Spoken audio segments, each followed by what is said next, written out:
Hello there, I'm Leo Walder for Kit Guru. This PC here from PC Specialist is called NOx, which means night. You might think it means nitrous oxide goes faster. Yeah, it's not, it's night.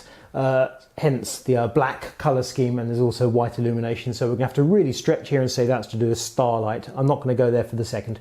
Best thing I can do is show you what it does. So I've got here GTA 5, all the settings cranked up. It's a GTX 980 Overclock Skylake and a Core i7.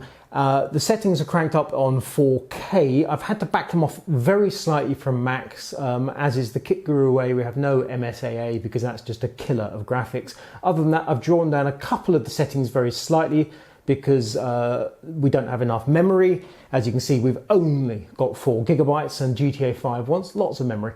So I've pulled them back very slightly to go just under that limit. And if I then kick this off running, you can see that it goes along very nicely at about a steady 60 frames per second. Now, in actual fact, there are moments where it goes slightly below that. So I did the benchmarking for this review at full HD, 1920 by 1080.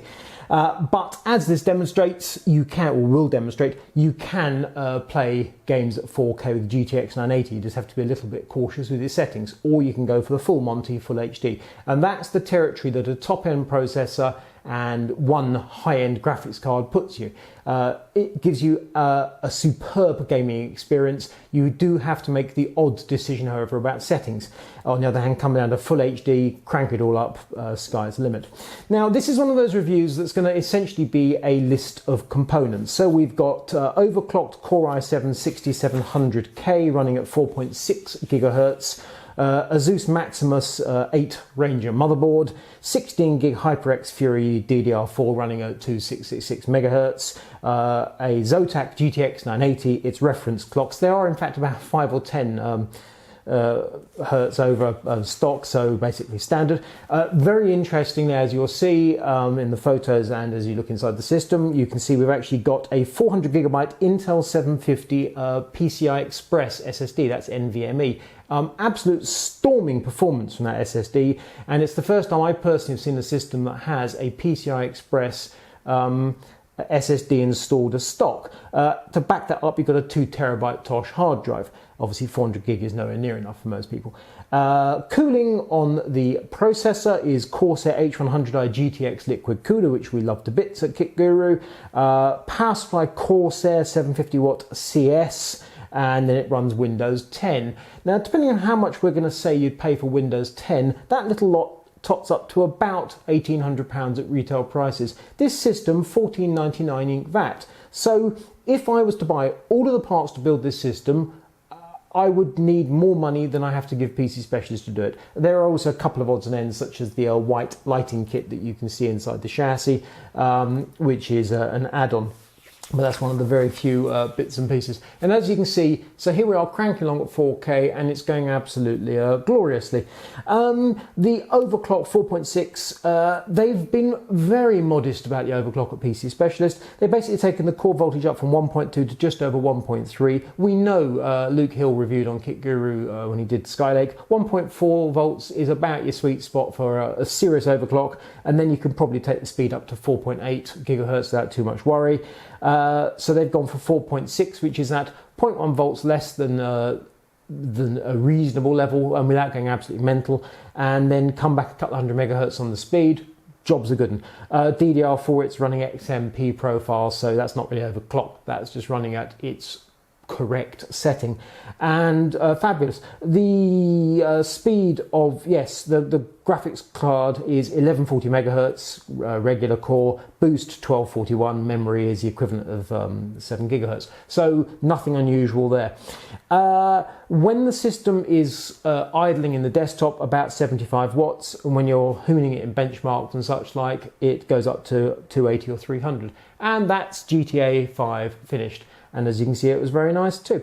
So that's a brief rundown of the components inside this system, and the fact of the matter is you can go out and you can buy each and every one of those parts yourself, stack them up and build this PC. There is, and I don't wish to be rude to PC Specialist here, nothing about this system you couldn't do yourself. They've taken time, they've used 10 or 20 more cable ties than you or I might ordinarily use. They've done a very neat job. If you look at it, it is lovely. The whole Knox name, night, add in starlight if you really want with the white lights, absolutely lovely. But then you're talking high-end quality components. They go together bish, bish, bish. The fact you've got one hard drive in there, which is in this bay here, and you've got your PCI Express SSD, one graphics card, means there's stacks of space. You could easily add more cooling if you really wanted to. There is absolutely no need. The Corsair liquid cooler in the roof of the case goes under this magnetic filter in the usual style. Take the filter off, you can see far more of it. No reason why you'd want to. There is no optical drive, which for some people is an issue. Of course, you can add an optical drive easily. You can specify it in your order of system, obviously.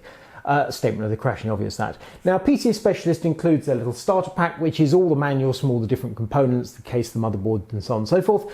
Should you feel you need to refer to them, they also include all the various discs. You also get a Windows 10 recovery disk, which is nice. I would just point out that's a disk. There is no disk drive. Apart from that very small stutter, I would say there is nothing about this system whatsoever at which I can point fault, which slightly vexes me because I'm meant to have a balanced thing going on here and I'm struggling. One other thing I didn't much like was they included a trial version of BullGuard Internet Security, which gave me a whole bunch of pop-ups. Now, this is obviously the first time the system had been run, fresh installation of Windows, so I got all the usual setting up Windows stuff, and one of the things, for example, was the first time Internet Explorer, whatever the current version of Internet Explorer is called, once it accessed the internet, I got a little pop-up from BullGuard saying Internet Explorer had been granted access to the internet, to which I thought, thanks for that, and then I promptly uninstalled the software, so I thought this is going to get annoying. It's not going to play nicely with Steam in the first, or, you know, once everything runs the first time, it's fine, you let the Windows firewall and so. But you know, once you've done it once, you've done it, and you don't have to do it again. I was going through it all for the first time, and that just gets a bit boring. I uninstalled BullGuard. I had no issues whatsoever, but that was really because I was being intolerant. If you have a look inside the system, it looked absolutely lovely and tidy. Nothing whatsoever to level any complaints about. In a sense, the case is over the top for this system, but plenty of space for GTX 980 and overclocked Skylake. Where's the harm?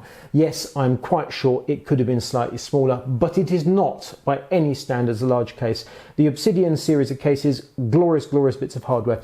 So the overclock is a modest overclock. Without a shadow of a doubt, PC Specialist could have got another couple hundred megahertz all day long. I'm quite certain of it. But 4.6 gigahertz stacks of performance, very, very nice gaming experience, and you can see the various benchmarks on KitGuru in the usual style. Temperatures. It idles the CPU at 26, the GPU at 28, so essentially room temperature. I mean, slightly above room temperature. It's the back end of the year, so that's about 10 degrees above ambient. Under heavy load, unnaturally heavy load, CPU 56 degrees, runs Cinebench, which is a PC stress test, 57 or 59 depending, less than 60. And I had the Corsair liquid cooler using Corsair Link software. I had that turned down to quiet because I didn't need performance. It's not a lot louder on performance mode, it's just louder. I didn't need it. So the fans are running at 900 RPM. Crank it up to performance mode, they go to 1400, or you can just leave it to manage itself. Quiet was absolutely fine. The power supply is barely ticking over. It's running at a fraction of its rated settings. It's drawing 300 watts out of that 750, less than 40, what's that, 40%? So it's absolutely as efficient as anything. It's ticking over. Everything about this system, despite the fact it's high-end, it's overclocked Skylake Core i7 running at best part of 5 gigahertz with a GTX 980, and it's idling along. It's cool, it's quiet, it draws very little power. It's a dream of a gaming PC. And personally, I think the cosmetics are absolutely great.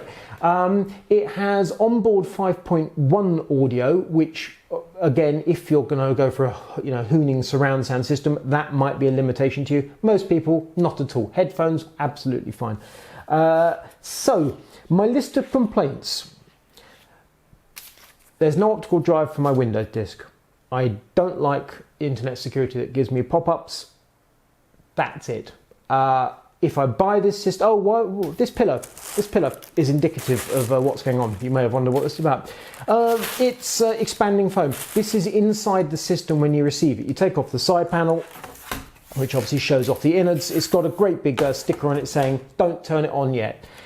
Take off the side panel, 2 thumb screws, off it comes, and then you pull out this pillow, which is expanding foam. So it's obviously a bag, and they go squeeze, squeeze, put it in, and it just fills the gaps beautifully. Unlike people that have, many manufacturers will stick in some bubble wrap or a piece of foam or something. This is precisely the correct shape to fill the cavity, so your components will stay in place in transit unless the courier does something quite unnecessary. So that, I like that. It's a nice touch. It probably costs them but a few pounds, and it must help them in terms of a warranty and customer satisfaction, which I like a great deal. So build quality, absolutely fabulous. List of complaints, non-existent. 3-year warranty, which includes 1 month collect and return, 1 year parts, 3 years labour. Let's face it, by the time it's 3 years old, these components are going to be old hat. We all know this. It's a tragic truth, but there we go. It looks great. You cannot build this. I cannot build this PC for £1,499, including VAT. It is cheaper for me to give the money to PC Specialist than do it myself, which, well, there you go, what can you say? Top-notch PC, like it a huge amount. This is Leo Waldorf for Kit Guru. This is PC Specialist Knox.